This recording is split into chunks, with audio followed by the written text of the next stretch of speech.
Hello, and welcome to the Yankee Seasons Podcast, Episode 8, Home Opener. Last episode, the New York Yankees started their season in our nation's capital, taking 2 out of 3 games against the Washington Senators. Mickey Mantle, Yogi Berra, and Elston Howard had each gotten home runs in that first series, Mantle hitting 2 on opening day. Larson had pitched a complete game. The other pitching didn't look bad by any means, but the team will be excited to have Whitey Ford back on the mound as the Yankees take on the Red Sox in their home opener at Yankee Stadium. The Friday day game would bring a reported number of 17,543 fans that made their way to the Bronx to see the Yankees and Red Sox begin the 1956 chapter of their rivalry. Coming into the season, the Red Sox were reported as the real potential sticks in the Yankee mud when it comes to winning the pennant this year. The Red Sox would have familiar face Ted Williams still occupying the outfield on most days, but the 37-year-old had Friday off. Leading off for the Red Sox was Billy Goodman at second base. Batting second, the third baseman, Frank Malzone. Batting third, Dick Gernert at left field. Jackie Jensen bat cleanup and played right field. Batting fifth, the first baseman, Mickey Vernon. Batting sixth, the center fielder, Jim Pearsall. Batting seventh, the shortstop, Don Budden. The lineup was rounded out by the battery of catcher Sammy White batting eighth, and Willard Nixon batting ninth and taking the mound against the Yankees. Nixon was a 28-year-old in his 7th season in the majors. His record of 47 and 44 put his winning percentage just north of 500, and his ERA was 4.5. Facing off against them and making their home debut in 1956, the New York Yankees, with Hank Bauer batting leadoff and playing left field today. Batting and playing second, Billy Martin. Batting third, the center fielder, Mickey Mantle, with Yogi Berra catching and cleaning up. Batting fifth, Bill Skowron at first base. Batting sixth is Joe Collins at right field. Jerry Lumpy will continue to build on his shortstop experience, batting seventh. Andy Carey bats eighth and is at the hot corner, third base, with Whitey Ford pitching and batting ninth. The Southpaw took the mound and began his 1956 season by walking the leadoff hitter Billy Goodman. Ford made up for his mistake, though, by also making Billy Goodman his first pickoff victim when Goodman was picked off first during Frank Malzone's at-bat. Ford then settled into things. Malzone and Dick Gernert both struck out, and the top half of the first was over. Fast forward to the bottom of the fourth. Billy Martin started the inning by singling to left field. Mickey Mantle would walk to make runners at first and second with no outs for the cleanup man and twice reigning AL MVP Yogi Berra. Berra would walk himself, loading the bases, still no outs, and bringing Bill Skowron, a pitching tormentor that Nixon would get the better of, having Skowron hit a grounder to the second baseman, who threw to the shortstop at second for the force out. Then the throw to first was not in time, and Skowron made it to first. Yogi was out at second, but Billy Martin was able to score, giving the Yankees the 1-0 lead, and Mantle was on third, so first and third with one out, and right fielder Joe Collins grounded to the first baseman, Mickey Verner, taking him off the bag. He threw to shortstop Don Budden to get Skowron out at second, but the return throw was not in time as well, so rinse and repeat. Mantle would score, Collins was safe at first, but Skowron was out on the force play. With 2 outs and a runner on first, rookie Jerry Lumpy flew out to center field, but the Yankees had struck first, and it was 2-0. Jerry Lumpy would then commit a throwing error in the top of the fifth, with 1 out as he threw a ground ball wide that allowed Jim Pearsall to reach safely. Don Budden would then fly out to Mickey Mantle, and Sammy White would ground out to end the top half of the fifth. That would bring up third baseman Andy Carey in the bottom half. He popped out to first, but then Whitey Ford, helping himself out, hit a double to left field, showing the hitters how it's done.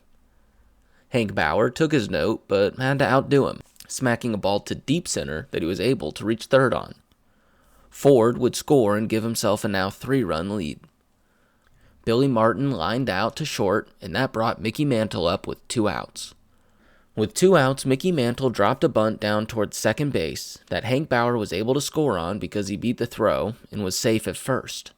There's a few different ways to determine why what happened just happened, and I have a few different theories. First, it's that this is classic Stengel. Just chat GPT how effective a 2-out bunt with a runner on third can be. Defenses don't expect it. Information around what the count was, or if there were 2 balls, no strikes, 3 balls, 1 strike. I don't know what the count was. I don't know what the situation was when Mantle bunted. Those aren't available to my knowledge. But bunting was definitely more prevalent in 1950s baseball than it is today. But with 2 outs, this could just be Stengel playing with the Red Sox defense and exploiting a hole. Just a typical squeeze bunt. Second, it wasn't Stengel. It was Mantle. Mantle might have had an in-the-moment, seen the defense playing further back, and he just dropped a quick drag bunt to play them out of position. Third, and maybe this is just a play on the second, but maybe it was less logic and more ego. Mantle, a 24-year-old in his prime, just knows he can outrun whatever they can throw to first. Obviously, it could be none of these, but we know that he bunted, ran his tail off to first, and Bauer scored. Yogi would pop out to the shortstop to end the inning, but the Yankees now led 4-0. Milt Bowling, pinch hitting for the pitcher Willie Nixon's spot in the lineup, would hit a home run off Whitey Ford to start the next inning to immediately make it 4-1. Frank Malzone would later hit a 1-out double, and Dick Gernert followed with a double of his own. It must have looked like an easy out because Malzone was only able to get to third and not score off the double. With runners on second and third and only 1 out, Jackie Jensen popped out to Billy Martin, and then Whitey Ford was able to strike out Mickey Vernon to end the Red Sox half of the 6th and keep the score to just 4-1. Both the Yankees and then the Red Sox hitters would go 1-2-3 in the bottom of the 6th and then the top of the 7th. Andy Carey started after the 7th inning stretch by working a walk-off pitcher Ike DeLocke. Whitey Ford stepped into the batter's box and Carey was caught stealing during the at-bat. Whitey Ford then worked a walk of his own before Hank Bauer flew out to left field to make it 2 outs and runner on first. Reinforcing my theory from earlier and putting the 2-out bunt call in the hands of Stengel, Billy Martin bunted with 2 outs to push Whitey to second and was able to beat out the throw to first himself to give 2 runners with Mickey Mantle coming to the bat. There's a classic rule in life that things come in threes. The Mickey bunt in the 5th, Billy Martin's bunt just moments ago. It's clear what has to happen next, right? Mickey Mantle blasted his 3rd home run of 1956, a 3-run shot to deep right field that scored Ford, Martin, and just like that, the score ballooned up to 7-1. Yogi walked, and then Bill Skowron singled to center, but Joe Collins would pop out to short to end the inning. Before the top of the inning, Bob Cerv replaced Mickey Mantle, but would play at left field, moving Hank Bauer to right field and Joe Collins to center. Norm Zachin, was also subbed in to pinch hit for Ike DeLocke. Whitey Ford would get 2 quick outs, but after a single to Malzone, he would walk 2 and load the bases. The chairman of the board wasn't fazed, though, and got Mickey Vernon to strike out and end the inning. The Yankees would go 1-2-3, but in the top of the 9th, with Whitey Ford still on the mound, he started the inning by walking Jim Pearsall, and then recorded 3 straight outs to end the game with a 5-hit, 1-run masterclass of a complete game. Along with Mantle's 4 RBI, the 17,500 fans truly got a show as the Yankees beat their American League rivals 7-1 to open their season at home. The following day, Saturday the 21st, the rivals would meet during the day again, this time to a crowd of 26,644. There's something about a Yankees-Red Sox game that can take all afternoon or stretch well into the night. The 2 teams have always been heavyweights that make it the full 12 rounds or 9 innings, but you get the metaphor. They have long games, and there's often a lot of back and forth and a lot of drama. Friday's 7-1 game might not have felt that way, but Saturday's did. Bob Turley took the mound and had the same lineup behind him as Whitey Ford did, with Hank Bauer being in left field and all. The Red Sox would bring in Billy Klaus at third base, batting second, and Faye Throneberry at left field, batting third, but other than that, the lineup card was the same, albeit George Soucy would take the mound. Turley started his afternoon by walking Red Sox second baseman Billy Goodman, the second time the game has started with Goodman walking, but he settled down, getting a pop-up to Andy Carey at third, and then striking out Faye Throneberry and Jackie Jensen. The hardball throwing righty was building on those recent, although few, spring training starts that were successful. Hank Bauer would work himself a walk to kick off the bottom half of the first inning and then stole second while Billy Martin was at the plate. Martin eventually flew out to left field Throneberry, and then Mantle flew out to right fielder Jackie Jensen, the 2 Turley strikeout victims. But with 2 outs, Yogi Berra smacked a double that scored Bauer from second. Bill Skowron worked a walk himself, and that brought up Joe Collins, the utility Swiss Army knife that Casey Stengel platooned so often, this time at right field. Collins hit a single that moved Skowron to second, but Yogi was able to score from second. Jerry Lumpy would ground out to end the inning, but just like that, it's 2-0 Yankees. Picking up right where they left off, though, the bottom of the second started with an Andy Carey single. Bob Turley laid a sacrifice bunt down to advance Carey to second and took the out at first. Hank Bauer crushed the ball, sending it straight over the left field fence. His first home run of the season, scoring both him and Andy Carey. 4-0 Yankees. George Soucy was not enjoying his afternoon. He threw wild, hitting Billy Martin and putting the next batter on base. Still only one out, and Mickey Mantle was walking to the plate. He must have been taking notes from Hank Bauer, because Mickey Mantle hit a towering shot that also flew to left field, marking his 4th home run of the season. 6-0 Yankees, and just like that, Soucy's start to his 1956 season was over. He had recorded 4 outs and given up 6 runs on 5 hits and 2 walks, taking his season's ERA to 40.5. In the 12 batters he had faced, half of them scored. Johnny Schmitz came on to replace him and, like his predecessor, began his afternoon walking his first batter. Yogi Berra took his walk and advanced to second on a base hit off the bat of Bill Skowron. Joe Collins grounded into a force out at second to leave the runners on the corners for Jerry Lumpy, who lined out to the shortstop. Something that stands out about this team early is that when they strike first and draw blood, they don't let up. Andy Carey opened up the bottom of the third with a walk. While Bob Turley was hitting, there was a pass ball that put Carey into scoring position, and score he would. Turley hit a ground ball that was misplayed by the third baseman, and Turley was safe at first while Carey scored. 7-0 Yankees. Bauer and Martin would each record outs, bringing up Mickey Mantle with 2 outs. He hit a single to move Turley to second, and Berra would walk to load the bases. Schmitz, already finding out early how difficult navigating this Yankee lineup would be, balked during Skowron's at-bat, moving all the runners and scoring Turley. 8-0 Yankees. The pressure was getting to him. Skowron himself walked to load the bases again. But Joe Collins would hit an infield fly to third base to end the inning. The game was fairly quiet through the 4th inning, but in the top of the 5th, it was the Red Sox' turn to score some runs. Turley got Billy Goodman to ground out to get a fast first out. Billy Klaus then hit a single before Fay Throneberry, making a habit of former Yankees finding success at the plate against their former team, hit a 2-run home run into the right field stands. Mickey Vernon, 2 at-bats later, would hit a solo shot to bring the score to 8-3. Ted Williams, who was working through an injury, pinch hit for Schmitz in the top of the 6th, flying out to Joe Collins in right field, which meant that pitcher Dave Sisler came in to pitch in the bottom half of the 6th. Bill Skowron grounded out, but Joe Collins hit a fly ball to deep left field that Throneberry couldn't handle, allowing Collins to reach second. Jerry Lumpy then hit a single that was able to score Collins from second, taking the lead to 9-3. Lumpy then attempted to steal second, but was caught stealing for the second out. Andy Carey would be hit by a pitch, but Bob Turley would end the inning on a fly ball to Jim Pearsall. Bob Turley would walk Fay Throneberry to start the top of the 7th. Jackie Jensen hit a single to take runners to first and second, and that was enough for Stengel. He pulled Turley and brought in Tom Morgan from the bullpen. Tom Morgan would walk Mickey Vernon to load the bases, and then walk Jim Pearsall to score Throneberry. He was pulled right after. The leash was short, and with the 9-4 lead, bases loaded and no outs, Stengel brought in Bob Grimm. Good job, Tom. Grimm would get Don Budden to strike out looking. Marty Cuff, I'm going to say, pinch hit for catcher Sammy White and grounded out for the second out, but Jensen was able to score. Grady Hatton then came in to pinch hit for the pitcher Sisler and hit a single to score Vernon. Earlier I called out Red Sox starter Soucy's ERA technically being over 40 right now. But because Vernon had scored and Tom Morgan was responsible for him as a runner, and Morgan didn't record an out, his ERA is technically infinity right now. Billy Goodman smacked an RBI to bring the score that was once 8-0 to a whopping 9-7.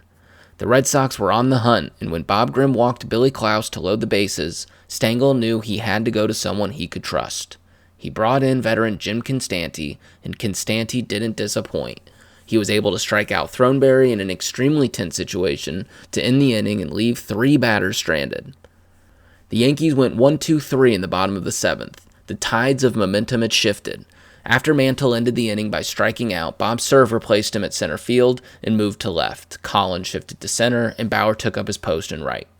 Constanti was able to get 2 quick outs, but Pearsall hit a solo home run, the 3rd Red Sox home run of the game. Budden worked a 2-out walk, and then Pete Daly hit a 2-run home run, the 4th home run for the Red Sox, and taking them to the lead, 10-9 Red Sox. Tommy Byrne was called on to replace Constanti when he allowed a single off Tom Hurd following Daly's home run. Byrne would give up a hit to Billy Goodman, but in the inning when Billy Klaus struck out swinging. The script was written. The pendulum had fully swung. How many classic Yankee Red Sox games have fans been blessed with throughout the years? Yogi Berra started the bottom of the 8th saying, "Forget your lead," hitting a home run to tie the game, his 2nd of the year, and it was 10-10. Hitting singles left and right, Skowron not only singled again, he stole second. Joe Collins struck out, and Jerry Lumpy was intentionally walked to bring up Andy Carey. Stengel brought in veteran Eddie Robinson to pinch hit for Carey, and Bobby Richardson was brought in to pinch run for Jerry Lumpy. Robinson proved himself in a big moment, hitting a single that scored Moose from second and moved Richardson to third. Another veteran, Phil Rizzuto, would come on to pinch run for Robinson. The Red Sox pitcher Leo Keeley came on to replace pitcher Tom Hurd, and pitcher Tommy Byrne would help himself out, grounding into a force out at second, but it at least gave them another insurance run. 12-10 now for the Yankees. Hank Bauer hit a single to take runners to first and second, and then Billy Martin hit a deep fly ball to right field that was mishandled. Byrne scored, Bauer scored. It was 14-10 Yankees, and Bob Cerv would strike out to end the inning. Hank Bauer hit a single to take runners to first and second, and then Billy Martin hit a deep fly ball to right field that was mishandled. Byrne scored, Bauer scored. It was 14-0 Yankees before Bob Cerv would strike out to end the 8th. The pendulum had swung back. Tommy Byrne came back out to close the game out in the 9th. He walked Dick Gernert, who was pinch hitting. Jackie Jensen grounded into a force out at second, but Mickey Vernon singled up the middle to make it 1 out with runners on first and second. Pearsall hit a pop fly behind the plate that Yogi was able to catch in foul territory, and with 2 outs, Don Budden flew out to center where Joe Collins recorded the final out of the game. 14-10, Yankees win it in dramatic fashion, and Tommy Byrne picks up the win. The 3-hour, 45-minute slugfest saw 5 pitchers each for the Yankees and the Red Sox. Turley walked 6, struck out 5, and gave up 5 runs in his 6 innings of work. Every Yankee pitcher walked someone, while Jim Constanti and Tom Morgan each had rough appearances out of the bullpen. On the hitting side, the Yankees hit 3 home runs, Bauer's 1st, Mantle's 4th, and Yogi's 3rd of the season. Yogi, Jerry Lumpy, Bill Skowron, and Hank Bauer all had 2 hits in the afternoon, and Mantle had 3. Mantle's 2 RBI brought his season's total up to 11, and Yogi's pair of RBI brought his total up to 9. Although they were outmatched, the Red Sox put up a fair fight, and both rosters had been stretched to their respective limits. The epic conclusion would take place the next day when Don Larson would take the mound for the 2nd time of the year. Larson would accomplish something against the Red Sox on Sunday, April 22, 1956, that only 2 other Yankee pitchers had accomplished. Even today, he stands as one of 4 pitchers to achieve what Larson has in store for the Red Sox while in pinstripes. It was a cool spring Sunday in the Bronx. Temperatures were in the low 60s, and it was partly to mostly cloudy. The Red Sox sent out the same players that had played on Saturday, but flipped Mickey Vernon and Jackie Jensen in the lineup, so Vernon would bat cleanup and Jensen bat 5th. Frank Sullivan took the mound in his 4th big league season. He led the league with 18 wins in 1955, tied with Whitey Ford, and was an all-star. On the Yankee side, Stengel mixed up the infield, having Gil McDougald start at second after Billy Martin went 0 for 5, despite scoring 2 runs when he was hit by a pitch and reached on an error, but was batting .182 after their first 5 games. Larson would send the first 3 Red Sox packing. Goodman flew out to Bauer in left, Klaus would pop out to Lumpy at short, and Throneberry hit a grounder to Skowron at first, and he would take it himself. The Yankees would go 3 up, 3 down themselves, and the top of the 2nd would look the same. It wasn't until Bill Skowron singled to right in the bottom of the 2nd that the game saw its first hit. Joe Collins then followed with the game's first home run, a 2-run towering shot over the right field wall, his first of the season. Andy Carey struck out for the 2nd out of the inning, and then Jerry Lumpy hit a single up the middle. Don Larson picked the right moment and dropped a bunt down for a single before Hank Bauer ended the inning on a weak grounder to the pitcher Frank Sullivan, who threw him out at first. 2-0 Yankees through 2 innings. With 2 outs, Frank Sullivan would give himself the first hit of the game for the Red Sox, but Goodman grounded out to McDougald at second. The top of the fourth, Billy Klaus started with a double to right. He would advance on a ground out from Throneberry and then score on a sacrifice fly hit by Mickey Vernon before Jackie Jensen ended the inning. But the Red Sox were at least on the board and they cut their deficit in half to 2-1. In the bottom of the fourth, Bill Skowron drew a walk to start the inning. Joe Collins flew out to center, but with an error on the shortstop and then an error on the third baseman in the next at-bat, the Yankees were able to load the bases without really needing to do any work, reaching on a walk and then 2 errors. That brought up pitcher Don Larson to the mound, who had already bunted in the game. Surely he would attempt another bunt, or hopefully for Sullivan and the Red Sox, he would ground into a double play. When Don Larson swung the bat and it connected with the ball, it soared over the right fielder's head and ended up in the bleachers. He smacked a grand slam, a feat that to that point had only been done 3 times by 2 other Yankee pitchers. Red Ruffing had hit 2 grand slams in his career, one in 1933 and the other in 1935, and Spud Chandler had hit a grand slam in 1940. And now, Don Larson, who hit his on April 22, 1956, to give himself the 6-1 lead over their American League rivals.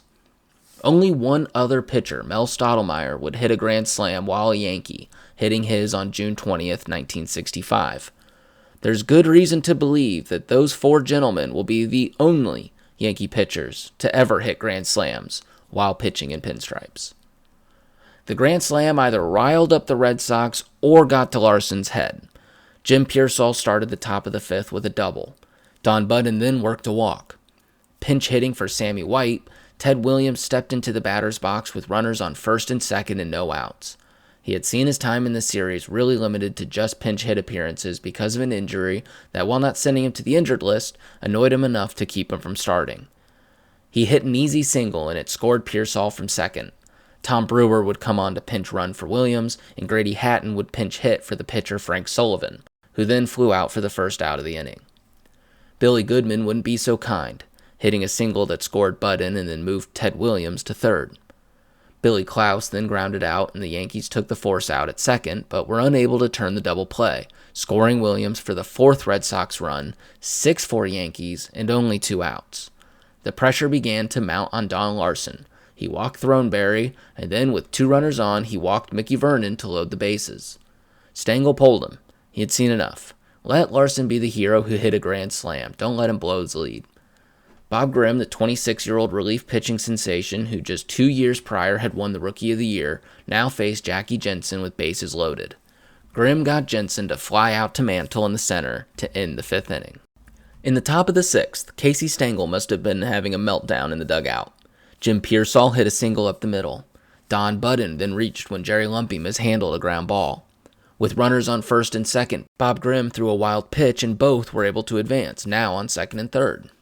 Pete Daly would hit a grounder to Andy Carey, who mishandled the ball and threw wide, allowing Daly to reach on an error and score Pearsall from third. Frank Baumann then dropped a bunt to take Budden and Daly from first and second to second and third. Billy Goodman would ground out, but Budden was able to score from third to officially tie the game 6-6. Klaus would ground out to Andy Carey to end the top of the 6th, leaving Daly on third and saving the Yankees from outright losing the lead. Substitutions would be made in both the bottom of the 6th when Lou Schizas pinch hit for Jerry Lumpy, only to fly out to center, and then in the top of the 7th when Phil Rizzuto took over the shortstop duties. Hank Bauer then led off after the 7th inning stretch with a single. Gil McDougald then reached on yet another Red Sox error to have first and second and no outs for the Yankee Big Bats. Mickey Mantle smacked a 2-run double, bringing up Yogi, who hit a deep 2-run home run. What tie game! 10-6 Yankees. After the inning, Bob Cerv would take over for Mickey Mantle, and Stengel shuffled the outfield again, so he was at left, Collins was in center, Bauer was in right. The Yankees weren't done there. In the bottom half of the 8th, Phil Rizzuto walked and then advanced to second on a wild pitch. Bob Grimm struck out looking, but Hank Bauer worked a walk, and then a classic double steal, which props to 38-year-old Phil Rizzuto being able to lead the charge on a double steal, advancing the runners to second and third. Gil McDougald filled the now empty first base by working a walk of his own. Bob Cerv, hitting in Mantle's spot in the lineup, reached on the second error of the inning and the fifth Red Sox error of the game. Rizzuto scores and the bases remain loaded for Yogi Berra. Berra grounded out and the Sox took the force out at second, so a run scores and there's now 2 outs for Bill Skowron. Skowron had his second hit of the night, scoring McDougald and taking the Yankee lead up to 13-6 with just 3 outs to go. Grimm gave up a single to start the 9th inning, but after a double play, Throneberry grounded out to first to end the game. Completing their 3-game sweep, this series was described by sports editor Bob Williams of the Rocky Mount Telegram as, "The Yankees have just finished giving the Red Sox a 3-part lesson." The Yankees had taken their fiercest competition for the American League, given them some loose outfielding, making quite a few errors of their own, some sloppy infielding at least in Game 3, and pitching after Whitey Ford looked shaky at best. And after all that, still made the Red Sox look like a second-rate team. The hitting had completely outclassed the Sox. 17 total runs had been scored by the Red Sox over that weekend. The Yankees, they had doubled them with 34 total runs. 34 in 3 days. 7 on Friday in Game 1, 14 on Saturday, and now beating the Red Sox 13-6. The Yankees had put the rest of the American League on notice. They were not going to give pitchers an inch. After the series, Yogi had hit 3 homers and brought his RBI count on the year to 12. Mantle now sat at 13 RBI on the season with 4 homers of his own. Heck, even Don Larson got in on the home run fun. With their 5-1 record, they were the sole owners of first place, albeit only a half game up on the White Sox right behind them with their own 4-1 record. The Yankees would take Monday off before inviting familiar faces, the Washington Senators, to New York for just 1 game before heading out to Baltimore. This is where we will wrap things up for this episode. The Yankees came out of the gate in 1958 swinging, literally. The defense has some work to do, and the pitching consistency is about what you'd expect from the rotation's first round through their starts on the year, and as the bullpen settles into the start of the summer. Next time, we'll dive into that game against the Senators, check out Memorial Stadium in Baltimore for the first time, and look into the first Yankee cover athlete on Sports Illustrated of 1956. It might not be who you'd expect. Until then, thanks for listening, and see you next time.